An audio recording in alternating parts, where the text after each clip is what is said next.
The cheering echoed through every remaining Earthship. Crew members hugged each other, crying with relief and joy. They had survived. They had won. The impossible had happened. Commander Jake Morrison sat in his chair aboard the Liberty, unable to move. His body shook as adrenaline drained away. Amy Carter was crying at her station, her face buried in her hands. Tony Blake leaned against his console, breathing heavily, still not quite believing what had occurred. Through the viewing window, Jake could see the debris field where the Dominion warship had been. Pieces of alien technology floated among the wreckage of Earthships.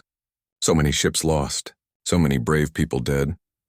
"Get me a casualty report," Jake said quietly, his voice hoarse. Amy wiped her tears and checked her systems. Her hands moved slowly as if she was afraid of what she would find. The numbers appeared on her screen and her face went pale. 12 ships destroyed, Commander. 3,214 crew members killed in action. The number hit Jake like a physical blow. 3,000 people, 3,000 families would receive terrible news today. He thought of Captain Nicole Barrett and the crew of the Valiant, gone in the first seconds of the battle. They deserve to be remembered. Send a message to all ships, Jake ordered. 1 minute of silence for the fallen. Across the fleet, every surviving crew member stopped what they were doing. They stood in their positions, heads bowed, thinking of friends and colleagues who would never come home. The silence was profound and sacred. After the minute ended, Captain Lisa Green's voice came through on all channels. She sounded exhausted but proud. "All ships, this is Captain Green. You have done something incredible today. You have saved Earth. Return to base for repairs and rest. You've earned it." The fleet began moving away from the debris field, their engines burning as they headed toward orbital stations and Earth's surface. The Liberty followed, its hull scarred and systems damaged but still functional. Tony Blake had already started making a list of repairs needed. It would take weeks to fix everything. On Earth, billions of people watched the skies as debris from the battle began burning up in the atmosphere like shooting stars. News reporters struggled to find words to describe what had happened. Humanity had faced an alien invasion and won. It seemed like a dream. Director Paul Mason sat in his office looking at reports from around the world. The celebrations had already started. People filled the streets of every city, dancing and singing. Churches held services of thanksgiving. Children waved flags and drew pictures of Earth's brave defenders. But Paul knew the truth. This was just the beginning. The Dominion was vast, spanning countless star systems. Earth had destroyed one warship, but there would be others. The galaxy now knew that humans existed and could fight back. That knowledge would bring both opportunities and dangers. Dr. Nathan Cross sat in his lunar laboratory, analyzing data from the battle. His calculations had been perfect. The timing had worked exactly as predicted. He felt proud of his contribution, but also worried.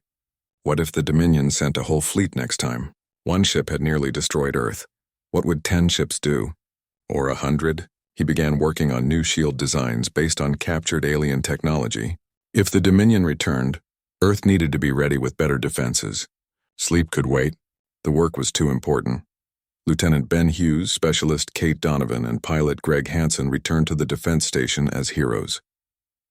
Their daring attack on the engine section had made the entire victory possible. People wanted to interview them, to hear their story, but all three just wanted to rest. Ben found a quiet corner and sat down, still processing everything that had happened. He had been so scared during the battle. His hands had shaken so badly he could barely control his ship. But he had done his job anyway. Maybe that was what bravery really meant, being scared but doing it anyway. Kate thought about the alien technology she had studied. The Dominion's engineering was incredibly advanced, but it was not magic. Humans could learn from it. They could improve their own technology. She felt excited about the possibilities, even while mourning those who died. Greg said very little as usual. He had simply done what needed doing. But he noticed his hands were finally shaking now that the danger was past. During the battle, his body had been calm and steady.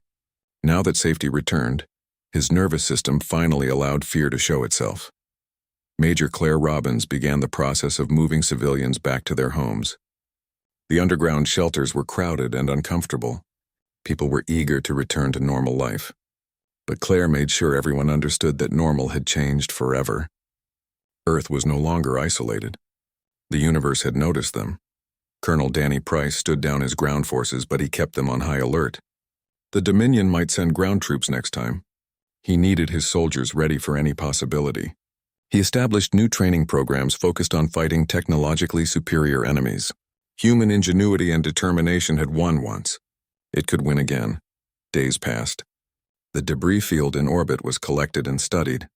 Scientists from every nation worked together, examining alien technology. The Dominion ship's computer systems were mostly destroyed, but some data remained. Humans learned about star maps, faster-than-light travel, energy shields, and weapons beyond their current understanding. Captain Lisa Green was promoted to admiral and given command of Earth's entire military. Her first order was to expand the fleet. More ships, better weapons, improved defenses. Earth would not be caught unprepared again. The Liberty underwent extensive repairs. Tony Blake supervised every detail, making sure his ship was stronger than before. He incorporated some alien technology into the engines and shields, improving performance dramatically. When he finished, the Liberty was twice as powerful as before. Jake Morrison was promoted to admiral as well and given command of the new ship construction program. He wanted to build vessels that could stand against Dominion technology. Fast attack ships like the ones Ben, Kate, and Greg had piloted, heavy cruisers with improved weapons, carriers that could deploy fighter squadrons quickly. Amy Carter became head of the new communications division. She created better synchronization networks and worked on decoding alien languages. If Earth encountered more species, they needed to be able to communicate effectively. 2 weeks after the battle, something unexpected happened. Earth's orbital sensors detected another signal from deep space. Every alarm sounded. Every defense station went to full alert. Was the Dominion returning? But this signal was different. It was not hostile. It came from a different direction, from a part of space where no signals had ever originated before. Amy Carter worked to translate it, her heart pounding. The translation was simple and brief. "We observed your battle. You fought well. The galaxy watches with interest. You are not alone." The message came from an unknown alien civilization. They had seen Earth defeat the Dominion and were impressed. This first contact was peaceful, respectful. Earth suddenly had potential allies in the universe. Director Mason called an emergency meeting of the Global Defense Council. This changed everything. Earth was no longer just defending itself. It was joining a galactic community. They needed to decide how to respond, how to present humanity to the cosmos. Admiral Jake Morrison stood on the bridge of a new ship, the Liberty II. It was larger and more powerful than the original, built with the best technology Earth could produce. He looked out at the stars and felt both excitement and worry. The universe was vast and full of wonders. It was also full of dangers. The Dominion was still out there, probably planning revenge. Other hostile species might exist. Earth had won one battle, but the war for survival might just be starting. But Jake also felt hope. Humanity had proven something important. They were not weak. They were not helpless. When faced with impossible odds, humans fought back. They used their intelligence, their courage, and their determination to overcome superior force.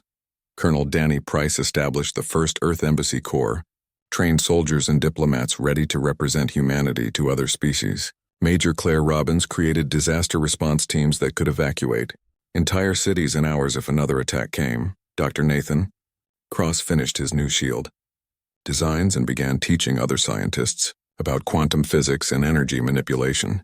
Earth's technology improved rapidly as thousands of brilliant minds worked together. Ben Hughes became an instructor, teaching new pilots how to fly in combat. Kate Donovan joined the Alien Technology Research Team, helping decode Dominion secrets. Greg Hansen trained elite strike forces in precision flying and timing. 3 months after the battle, Earth launched its first exploration mission beyond the solar system. The ship was called the Pioneer, and its mission was to find friends among the stars. Jake Morrison watched it depart, feeling emotional. Humanity was no longer confined to one planet. They were becoming a true spacefaring species. Amy Carter detected more signals from various alien civilizations. Some were friendly, some were neutral. A few were hostile, but none as threatening as the Dominion. Earth began establishing relationships, learning about galactic politics and trade. The message was spreading across the galaxy. Earth had fought back against the Dominion and won. That made humans interesting. Some species wanted to be friends. The alien warship entered Earth's orbit like a dark cloud blocking the sun. Billions of people looked up at their screens, watching the massive vessel hang above their planet. Fear spread across every continent. Children cried. Adults prayed. Governments scrambled to respond. Captain Lisa Green stood in the command center of Earth's main defense station, her eyes fixed on the monitors showing the alien ship. She had not slept in 30 hours. Coffee kept her awake, but her mind felt foggy and slow. Around her, dozens of officers worked at their stations coordinating Earth's military response. "Status report," Lisa demanded. Lieutenant Ben Hughes, her tactical officer, turned to face her. He was a thin man with glasses and a nervous habit of tapping his fingers on his desk. "All defense satellites are online and targeting the alien vessel. Ground forces are mobilizing. Fighter squadrons are launching from every base. But Captain, our weapons probably won't even scratch that thing." Lisa knew he was right. The Liberty had already proven that human weapons were useless against the alien shields. But they had to try. They had to show strength even if it was meaningless. The alien ship suddenly came alive. Lights appeared along its hull, forming patterns that hurt to look at. Then a beam of light shot down from the vessel, striking the ground in Geneva where the Global Defense Council was meeting. Lisa's heart stopped. Were they attacking? But no explosion came. Instead, a holographic image appeared in the council chambers, projected by the alien beam. Lisa watched through a video feed as something impossible took shape in the room. The alien was tall, at least 8 feet high. Its body was covered in hard plates like insect armor, colored deep purple and black. It had 6 limbs, 4 for walking and 2 that ended in claw-like hands. Its head was triangular with multiple eyes that glowed bright amber. When it moved, its body made clicking sounds. Director Paul Mason, the head of the Global Defense Council, stood frozen in shock. He was an old man who had served in government for 40 years, but nothing had prepared him for this moment. The alien's mouth opened, revealing rows of sharp teeth. Sounds came out that no human throat could make. But then a computer voice began translating, speaking in emotionless English. "I am Commander Zarathix of the Dominion Fleet. Your species is primitive and weak. Your planet has been claimed by the Dominion. You will surrender all authority to us immediately." Silence filled the room.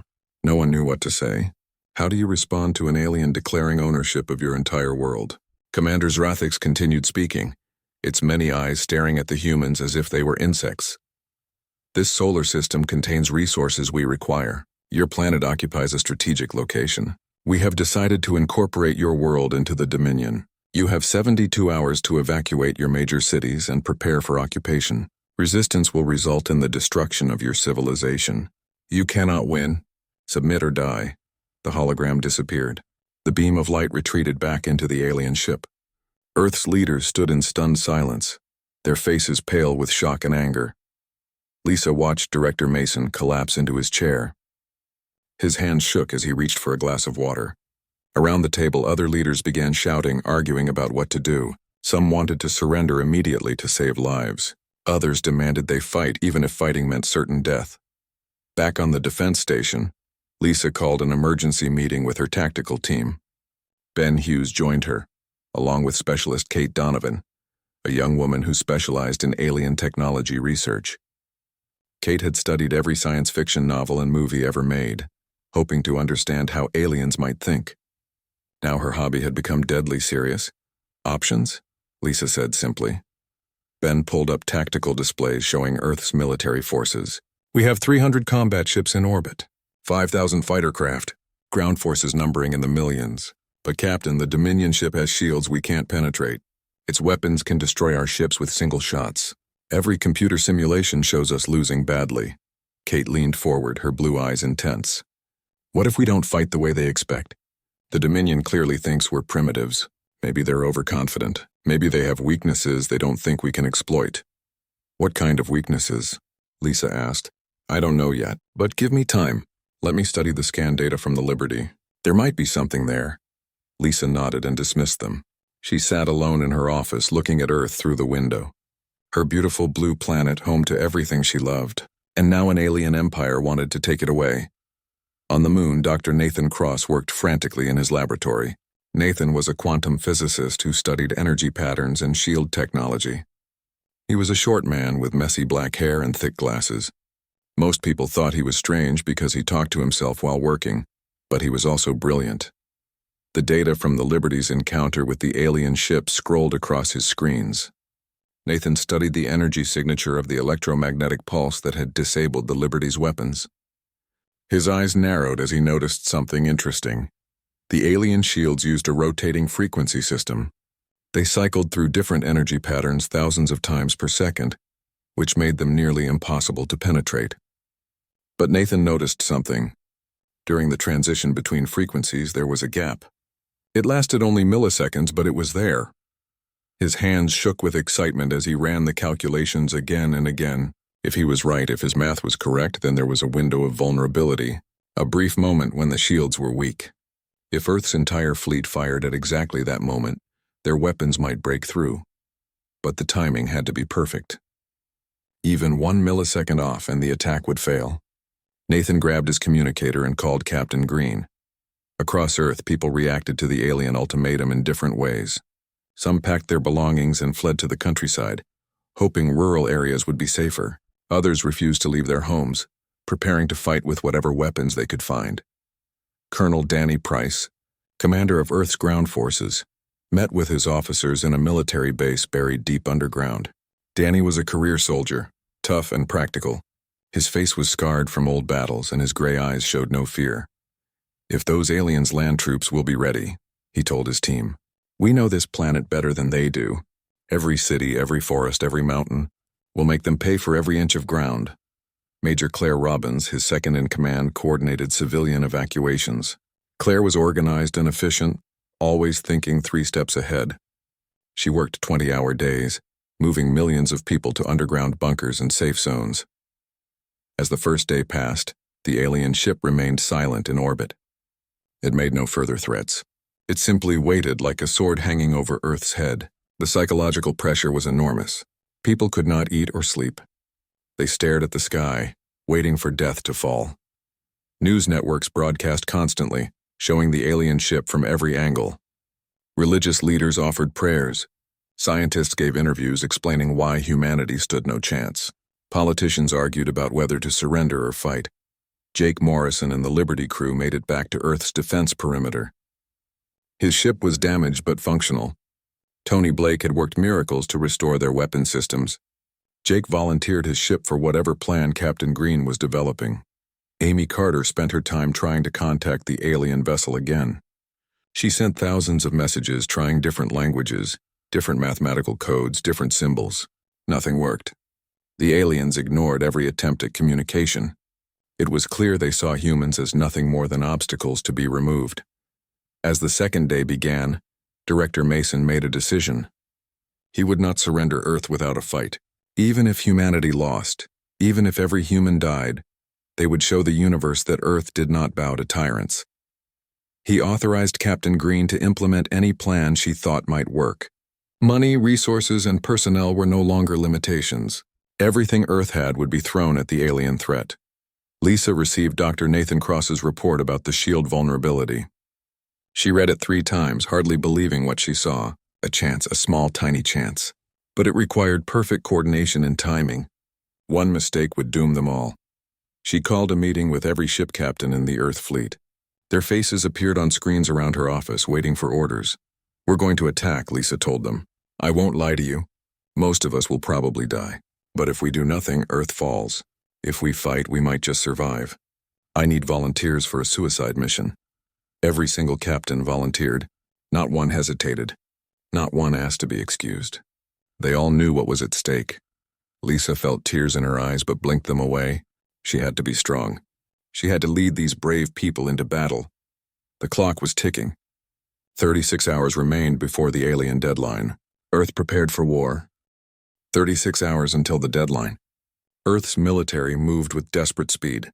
Every ship, every weapon, every soldier prepared for a battle that would decide the fate of humanity. The alien warship hung in orbit, dark and silent, waiting for humans to accept their doom. Dr. Nathan Cross had not left his laboratory on the moon for 2 days. Empty coffee cups covered his desk. His eyes were red from staring at screens for too long. But he had done it. He had found the exact timing pattern for the alien shield's vulnerability. Now he had to make sure everyone understood how to use it. Captain Lisa Green stood in the main briefing room of the defense station, facing holographic images of ship captains from across Earth's fleet. Commander Jake Morrison was there with the Liberty. Captain Alan Price commanded the Defiant, a heavy cruiser with powerful railguns. Captain Stephen Cole led the Ranger, a fast attack ship. And Captain Nicole Barrett commanded the Valiant, known for its brave crew and deadly missiles. Lisa looked at each face. These were good people. Parents, children, friends. Many would die in the coming battle. But they all volunteered anyway. Dr. Cross has found a weakness, Lisa began, her voice steady and strong. The alien shields rotate through different frequencies. During the transition, there is a gap lasting exactly 3.7 milliseconds. If we fire during that window, our weapons will penetrate. Captain Barrett spoke up, her voice worried. 3 milliseconds? That's impossible to coordinate. Even with computers, the delay between receiving the signal and firing would be too long. We've thought of that, Lisa replied. Lieutenant Amy Carter has designed a synchronized network. Every ship's weapons will be controlled by a master computer. When the moment comes, all ships fire automatically at exactly the same instant. Captain Price frowned, his weathered face showing doubt. You're asking us to give up manual control of our weapons? To trust a computer program? Yes, it's the only way. Human reflexes are too slow. We need machine precision. The room fell silent as the captains considered this. Giving up control went against every instinct. But they also knew Lisa was right. Jake Morrison was the first to agree. The Liberty is in, he said firmly. Whatever it takes. One by one, the other captains nodded their acceptance. They had come too far to turn back now. Tony Blake worked in the Liberty's engine room, modifying the ship's main cannon. If they only had one chance to hurt the alien vessel, he wanted to make it count. He had redesigned the weapon to fire a concentrated electromagnetic pulse instead of regular projectiles. The pulse would not just damage the ship but also disrupt its systems. His hands moved with practiced skill, welding connections and rerouting power. The work was dangerous. One mistake could cause an explosion that would destroy the Liberty. But Tony trusted his abilities. He had been building and fixing machines since he was a child.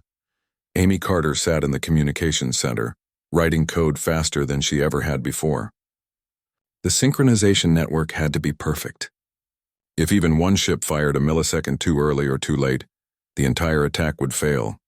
She double-checked every line of code, every calculation, every connection. Her younger brother was on Earth, living in New York. He had sent her a message that morning telling her he was proud of her. Amy tried not to think about the possibility that she might never see him again. Focus on the work. The work was all that mattered now.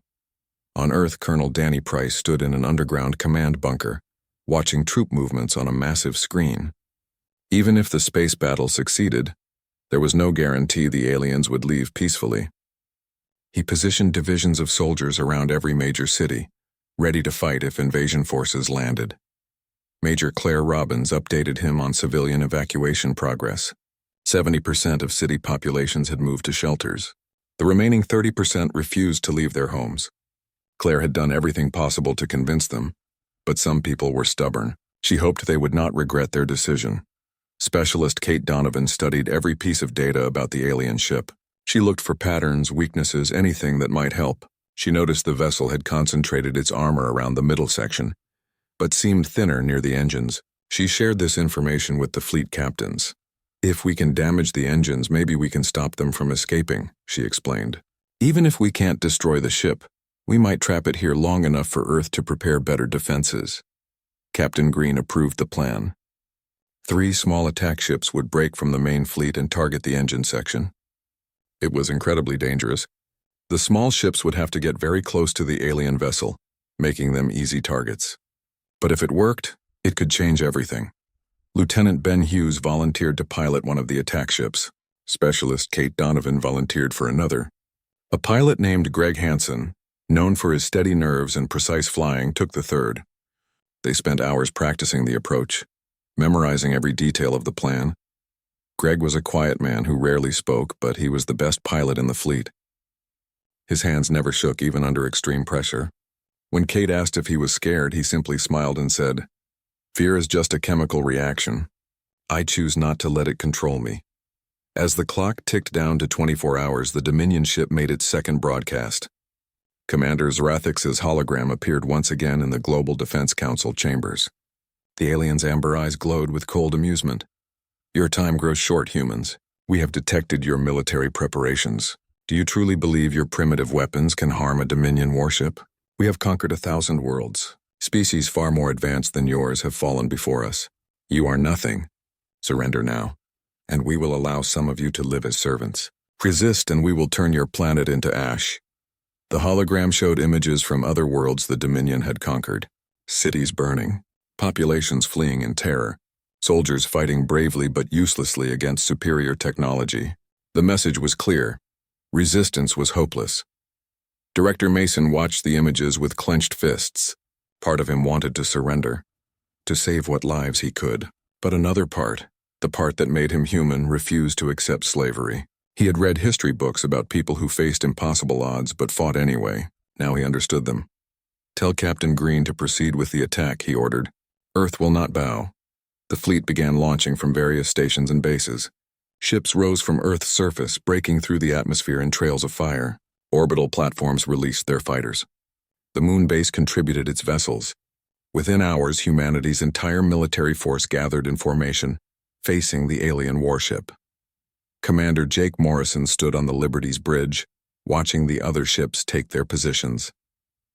He felt pride swelling in his chest. Humans might be primitive compared to the Dominion, but they were brave. They would rather die free than live as slaves. Tony Blake finished his modifications and reported to the bridge. The cannon is ready. One shot is all we'll get. The power drain will be massive, but if it hits, it will hit hard.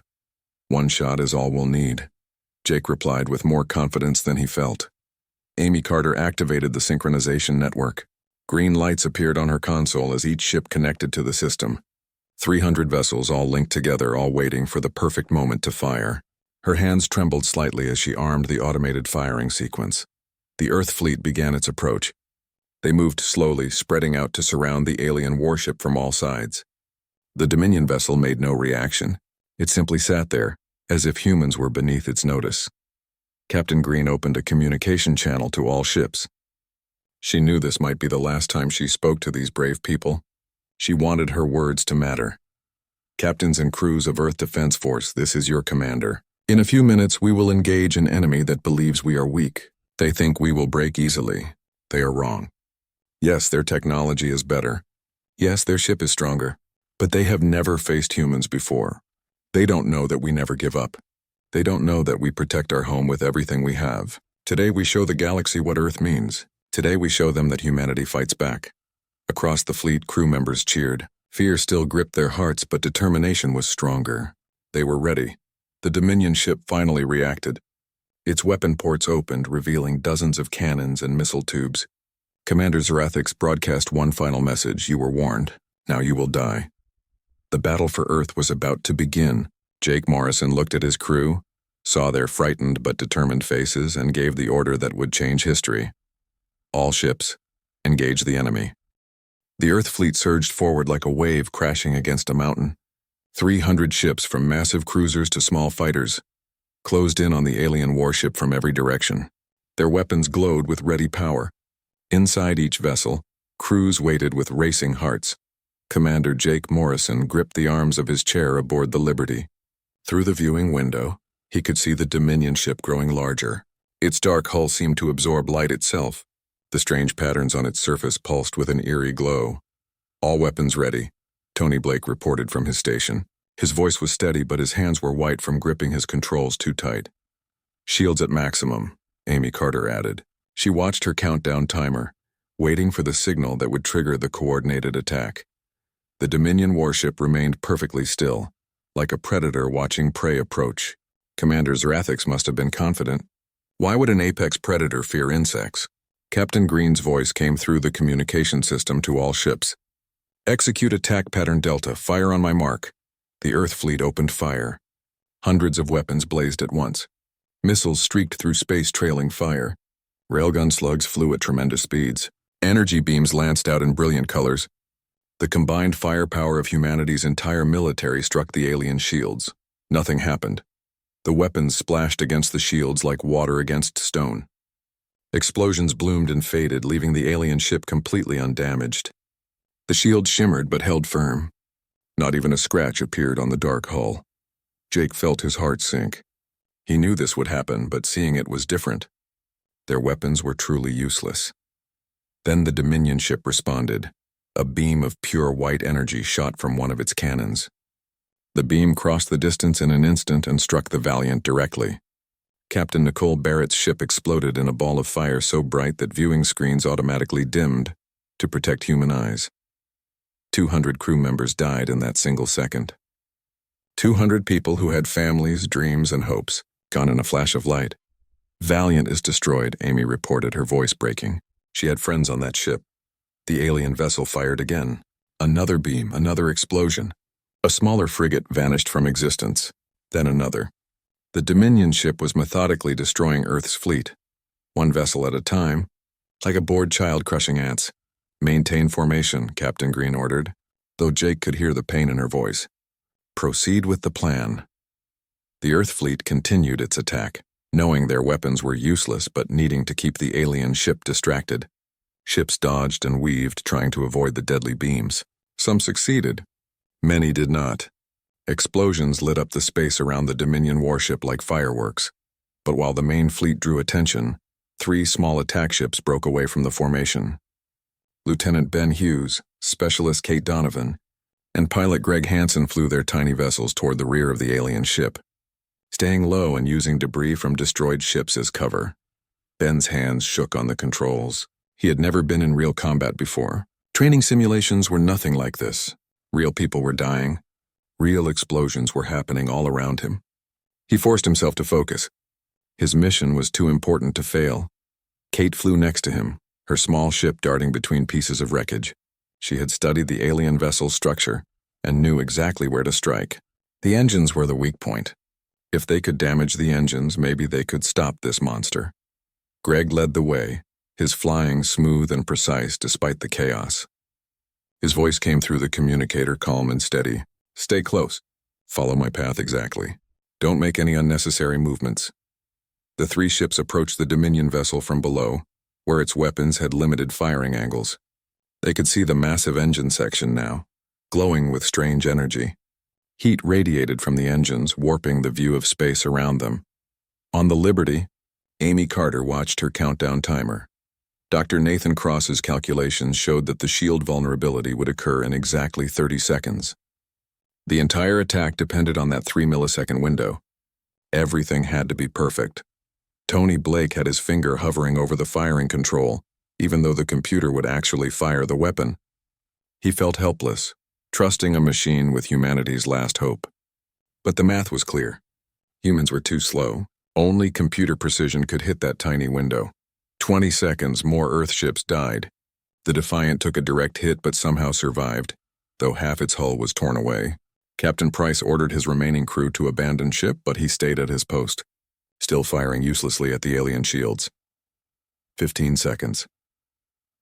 The 3 small attack ships reached their positions above the engine section. Ben could see the individual components of the alien technology now. It was beautiful in a strange way, elegant and deadly.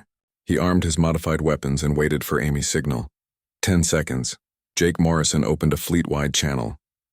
If these were his last moments, he wanted to say something meaningful. All ships, it's been an honor serving with you. If we fail today, know that we failed trying. Earth will remember our sacrifice. Across the fleet, crew members whispered prayers, gripped good luck charms, or simply closed their eyes. They had done everything possible. Now they could only wait. 5 seconds. The Dominion ship fired a massive salvo, destroying 10 Earth vessels simultaneously. The explosions were so close together that they merged into one giant fireball. Debris rained through space. 3 seconds. Amy's console showed the shield frequency beginning its rotation. The pattern was exactly as Dr. Cross predicted. The alien shields were about to cycle to a new frequency. During that transition, they would be vulnerable. 2 seconds. Every remaining Earth ship held its fire, waiting for the automated system to take over. The sudden silence was eerie after so much chaos. The Dominion ship seemed to notice the change. Was it confused? Did it sense something was wrong? 1 second. Time seemed to slow down. Jake could hear his own heartbeat pounding in his ears. Amy held her breath. Tony whispered a prayer he had learned as a child. Now. The three small attack ships fired their modified weapons directly into the engine section. The electromagnetic pulses hit at the exact millisecond. The shields transitioned frequencies. For the first time, human weapons penetrated the Dominion defenses. Explosions rippled across the engine section. Sparks flew. Strange smoke poured from damaged components. The alien ship shuddered, an almost imperceptible movement, but it was there. It had been hurt. Commander Zrathix must have been shocked. In centuries of Dominion expansion, no primitive species had ever touched a warship's shields. It was impossible, yet it had happened. The shield generator, damaged by the electromagnetic pulse, flickered and failed. For exactly 4.3 seconds, the Dominion ship was completely vulnerable. The automated firing system did its job perfectly. Every remaining Earth ship fired at exactly the same instant. Hundreds of weapons struck the now unprotected alien hull. Missiles penetrated deep into the ship before exploding. Railgun slugs punched through armor like paper. Energy beams melted metal and burned through internal compartments. The Liberty's modified cannon fired its concentrated electromagnetic pulse. The beam struck the Dominion ship's central section and spread through its systems like lightning through water. Computers overloaded. Power grids failed. Control systems went haywire. The alien warship tried desperately to restore its shields. Engineers inside the vessel must have been running through corridors, trying to fix damaged systems, but the electromagnetic pulse had disrupted their shield generator's frequency pattern. Every time they tried to raise the shields, the system failed. Jake Morrison saw the damage and made a split-second decision. All ships concentrate fire on the central section. Hit them with everything we have left. The Earth fleet poured every remaining weapon into the wounded alien ship. The Dominion vessel, so confident and powerful minutes ago, was now bleeding and broken. Explosions tore through its hull. Atmosphere vented into space. Entire sections went dark as power failed. Inside the alien ship, Commander Zrathix faced a reality it could not accept. These primitives, these weak humans, had accomplished the impossible. The warrior's pride demanded revenge, but survival instinct was stronger. The commander ordered an emergency retreat, but the engines, damaged by the initial attack, could not generate enough power for faster-than-light travel. The Dominion ship was trapped, wounded and dying in orbit above a planet it had meant to conquer. One final salvo from the Liberty struck the alien vessel's reactor core. For a moment, nothing happened. Then light erupted from inside the Dominion ship, growing brighter and brighter until viewing screens could not compensate. The alien warship exploded in a cascade of energy that could be seen from Earth's surface. Debris spread in all directions like a deadly flower blooming in space. The pieces tumbled slowly, still glowing with heat. For several seconds, no one on the Earth fleet could speak. They had won. Against all odds, against impossible technology, humanity had won. Then the cheering began. The darkness of space stretched endlessly in all directions. Commander Jake Morrison stood on the bridge of the Earth Defense Force cruiser Liberty, watching the stars through the large viewing window. His ship had been patrolling near Jupiter's orbit for 3 weeks now, and nothing unusual had happened. That was about to change. Jake was a tall man with short brown hair and tired eyes. He had served in space for 15 years, protecting Earth from asteroids and space debris. It was usually boring work, but someone had to do it. Today felt different somehow.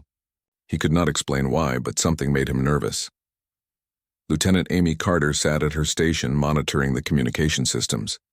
She was young, only 26 years old, with red hair tied back in a tight bun. She hummed quietly while checking the radio frequencies, looking for any unusual signals. The ship was quiet except for the soft beeping of computers and the low hum of the engines. Chief Engineer Tony Blake worked below in the engine room. He was a large man with strong hands and a friendly smile. Tony loved machines more than people, and he treated the Liberty's engines like they were his children. He wiped oil from his hands and checked the power readings for the 100th time that day. Everything seemed normal until the sensors started screaming. Amy jumped in her seat as alarms blared across the bridge. Red lights flashed on every screen. Her fingers moved quickly across her keyboard, trying to understand what was happening. "Commander, we have a contact," she said, her voice shaking slightly. "Something just appeared on our sensors. It's big, really big." Jake moved to her station and looked at the screen. His eyes widened. The object was massive, at least 3 times larger than the Liberty. It had appeared out of nowhere as if it had simply blinked into existence. Where did it come from? Jake asked. I don't know, sir. 1 second there was nothing, and then it was just there. It's like it jumped through space somehow. Jake had heard theories about faster-than-light travel, but no human had ever achieved it. If this thing could travel that way, it was far more advanced than anything Earth had built. His stomach tightened with worry. Try to contact them, he ordered. Standard greeting protocol. Amy nodded and opened all communication channels. She broadcast a simple message in multiple languages, introducing the Liberty and asking the unknown vessel to identify itself. She sent mathematical sequences and peaceful symbols, anything that might show they meant no harm. There was no response. Only silence. The alien ship hung in space like a giant metal predator. Its hull was dark and covered with strange patterns that seemed to glow faintly. Weapons ports lined its sides, though they remained closed for now. The ship did not move. It just waited. Tony, I need you up here, Jake said into his communicator. Minutes later, Tony burst onto the bridge, breathing heavily from running up the stairs. He looked at the main screen and his mouth fell open. What in the world is that? He whispered. We were hoping you could tell us, Jake replied. Can you scan it? Find out what it's made of or how it works.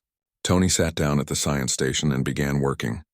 His fingers danced across the controls as he directed the Liberty's sensors toward the alien vessel.